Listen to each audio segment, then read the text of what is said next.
गुरु रूपी प्यारे सत्संगत जी, प्यार और सत्कार से कहना धान निरंकार जी।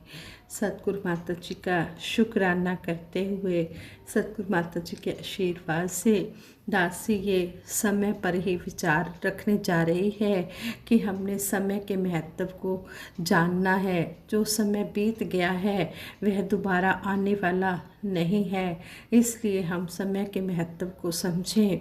और इसी तरह दासी स्टोरी भी समय पर ही शेयर करने जा रही है, आप जी परवान करें। कहते हैं एक बार एक कलाकार ने अपने चित्रों की प्रदर्शनी लगाई। उसे देखने के लिए नगर के अनेकों धनी व्यक्ति भी पहुँचे। एक लड़की भी उस प्रदर्शनी को देखने आई। उसने देखा सब चित्रों के अंत में एक ऐसे मनुष्य का भी चित्र टंगा हुआ है जिसके मुंह को बालों से ढका गया है और पैरों में पंख लगे हैं। चित्र के नीचे बड़े ही अक्षरों में लिखा हुआ था अवसर। चित्र कुछ उस पर दृष्टि डालते हुए सभी आगे बढ़ जाते। लड़की का ध्यान शुरू से ही इस चित्र की ओर था। जब वह उस चित्र के पास पहुंची तो चुपचाप बैठे कलाकार से पूछ ही लिया, श्रीमान जी यह चित्र किसका है? अवसर का। कलाकार ने उत्तर दिया कि अवसर का है। और फिर वो लड़की कहने लगी कि आपने इसका मुंह क्यों ढक दिया है? इस बार कलाकार ने विस्तार से उस लड़की को बताया कि बच्चों, प्रदर्शनी की तरह अवसर हर मनुष्य के जीवन में आता है और उसे आगे बढ़ने की प्रेरणा देता है, किंतु साधारण मानव उसे पहचानते तक नहीं, इसलिए वे जहाँ थे वहीं पड़े रह जाते हैं। पर जो अवसर को पहचान लेता है वही जीवन में आगे बढ़ पाता है। लड़की ने उत्सुकता से पूछा, इसके पैरों में पंख लगे हुए हैं, इसका क्या रहस्य है? वह कलाकार बोला, यह जो अवसर आज चला गया यह फिर कभी नहीं आने वाला है। लड़की इस बात के अर्थ को समझ गई और उसी पल वह अपनी तरक्की के लिए जुट गई। इसी तरह संतों महापुरुषों हमें वक्त के सतगुरु माता सुदीक्षा जी महाराज बार बार हमें अलर्ट कर रहे हैं कि आओ रब दे दर्शन पालो। संदेशा इंसानों को बार बार सतगुरु दे रहे हैं कि इस परम पिता परमात्मा को पालो। इसलिए हमने इस समय को ना गंवाते हुए हमने इस परम पिता परमात्मा को पाकर सेवा, सिमरन, सत्संग जो भक्ति के अटूट अंग है, इनको भी निष्काम निरक्षित भाव से सतगुरु के कहे अनुसार करते चले जाना है। इस अवसर को हमने गंवाना नहीं है। शहंशाह जी संपूर्ण अवतार वाणी में हमेशा समझाते हैं, समा गया फिर हाथ नहीं आउना, अंत समय पछताएगा। धर्म राय ने जमजा घल्ले, रोएगा कुरलाएगा। संगी साथी जिन्ने तेरे काम किसे ने आना नहीं, सक्के साख संबंधियां चुवी आके किसे बचावना नहीं। आखिर नु कम गुरु ने आना है, गोरे चिट्टे छम नहीं। अवतार ते सिख तो लेखा मंगे, धर्म राय दा दम नहीं। कितना सुंदर यहाँ पर हमें समझा दिया है कि जो समय बीत रहा है ये फिर दोबारा आने वाला नहीं है। ये जो मानुष जन्म मिला है इस परम पिता परमात्मा को पाने के लिए मिला है, इसलिए इस काम को कर ले। अगर इंसान तू इस काम को कर लेगा तो तेरा लोक सुखी परलोक सुहेला भी हो जाएगा और तुझे गुरु के बिना किसी ने भी नहीं बचाना है। गुरु ने ही यहाँ पर भी तेरी लाज रखनी है और आगे भी गुरु ने ही तेरे को बचाना है। इसलिए तू गुरु की शरण में आ जा। जो ये रिश्ते नाते ये दुनिया के काम हैं ये सब यहीं के यहीं रह जाने हैं। तेरे साथ ये राम नाम रूपी धन ही जाना है। इसलिए तू इस अवसर को मत गंवा, इस समय की कदर करे। आओ सजा ले आज को, कल का पता नहीं, कल को तो छोड़िए जनाब, पल का पता नहीं। इन श्वासों का कोई भरोसा नहीं है। कितने मालिक ने हमें श्वास बख्शे हैं, इसलिए इन श्वासों के रहते हुए ही हम इस परमपिता परमात्मा की प्राप्ति करके अपना मानुष जन्म सफल कर लें। मानुष का जन्म पाकर वीरता न गंवा देना, यह जन्म अमोलक है, यूं ही ना गंवा देना। किस तरह हमें ये अलर्ट किया जा रहा है कि मनुष्य का जन्म बड़ा ही अमोलक है, इसको यूं ही हम गंवा कर न चले जाएं। ये हीरे जैसा जन्म हमें मिला है, लेकिन हम कोटियों के भाव न गंवाएं। इस तरह हमने सत्संग की महत्ता को समझते हुए सेवा सिमरन सत्संग के साथ जुड़े रहना है।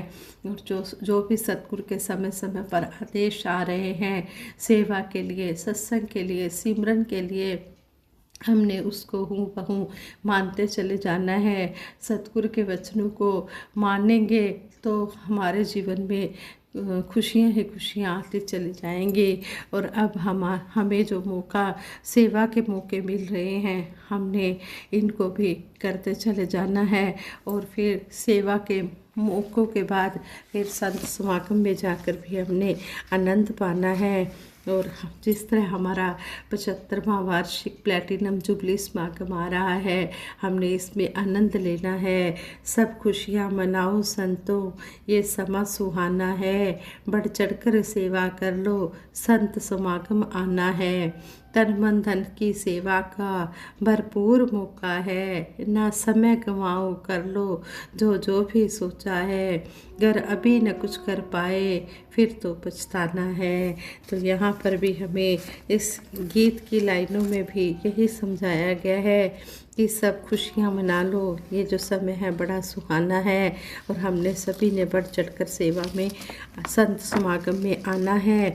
और तन मन धन से हमने सेवा का ये भरपूर मौका जो हमें सतगुरु दे रहे हैं, इसको हमने करना है, इसको गंवाना नहीं है। और अगर हमने इसको गंवा दिया तो फिर पछताने के अलावा कुछ भी हाथ में नहीं आएगा।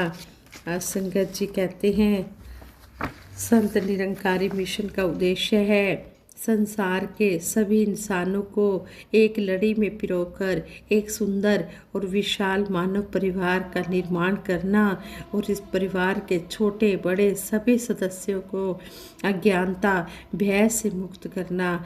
इस महान उद्देश्य की पूर्ति के लिए संत निरंकारी वार्षिक संत समागम में एक एक भगत की उपस्थिति महत्वपूर्ण है। ये जो हमें इस रूप में यह संत समागम मानवता के महायज्ञ के रूप में नज़र आते हैं। इस महान यज्ञ में हम अपना योगदान डालें और अपने घर में सुख समृद्धि लेकर आएँ, खुशियाँ लेकर आएँ। सतगुरु के चरणों में जुड़ने से सुख ही सुख मिलते चले जाते हैं। संत निरंकारी मिशन में वार्षिक संत समागम का बहुत ही विशेष महत्व है। ये वार्षिक संत समागम पहल महात्मा सज्जन सिंह जी की याद में शुरू हुए। महात्मा सज्जन सिंह जी युग पुरुष शहनशाह बाबा अवतार सिंह जी महाराज के सुपुत्र थे। ये बहुत ही सूझवान और उत्साही नौजवान भगत थे। संत निरंकारी प्रकाशन की शुरुआत इन्होंने ही पत्रिका सतगुरु दी लोड छपवा कर की थी। सन 1948 में जब महात्मा सज्जन सिंह जी बहुत छोटी सी आयु के थे और ये छोटी सी आयु में ही ब्रह्मलीन हुए, तो इनके जीवन से प्रेरणा लेने के लिए दिल्ली में श्रद्धांजलि सत्संग का आयोजन किया गया। इस सत्संग में देश भर से अनेकों महापुरुष आए, जिस कारण इसने विशाल रूप धारण कर लिया।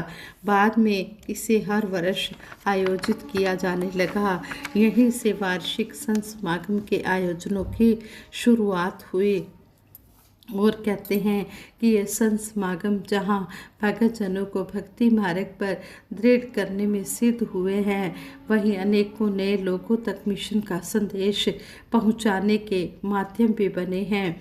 सन 1948 से लेकर 1962 तक कुल 15 संत समागम युग पुरुष शहनशाह बाबा अवतार सिंह जी महाराज की छत्र छाया में मनाए गए। 16वां निरंकारी संत समागम युग प्रवर्तक बाबा गुरबचन सिंह जी महाराज की छत्र छाया में मनाया गया और इन समागमों में सम्मिलित होने वाले श्रद्धालुओं की संख्या लगातार बढ़ते हुए लाखों में पहुंच गई।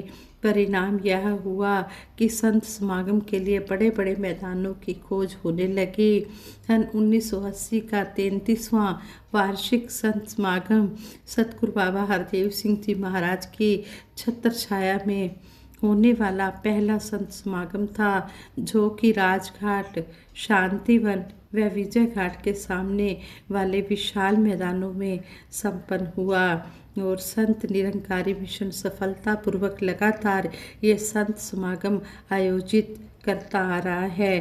दुनिया भर के प्रभु प्रेमियों में निरंकारी संत समागम का विशेष महत्व है।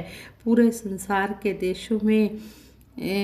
देशों व स्थानों से लाखों श्रद्धालु बड़ी श्रद्धा और धूमधाम से संत समागम में भाग लेने के लिए पहुँचते हैं। पूरे साल ही महापुरुष बहुत बेताबी से संत समागम का इंतजार करते हैं। इस साल भी इस संत समागम में सत्संग, सेवादल, रैली, कवि दरबार, प्रदर्शनी आदि द्वारा मिशन का मैसेज प्रसारित किया जाएगा।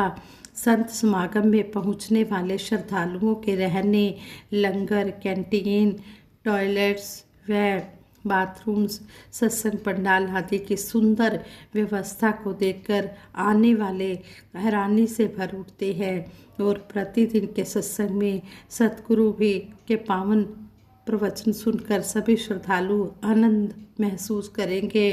संत समागम में देश दूर देशों के भक्तों के भी दर्शन होंगे और कहते हैं कि कवि डॉक्टर J.N. शर्मा हंस जी ने अपने शब्दों में इस समागम के बारे में हमें बताया है। इस कविता के माध्यम से संत समागम जब देखा, निज नैन हंस, तन मन भीगा लख, प्रेम बरसात को, सुधा सी समाई मति, गात पुनि पुलकित, भूले सब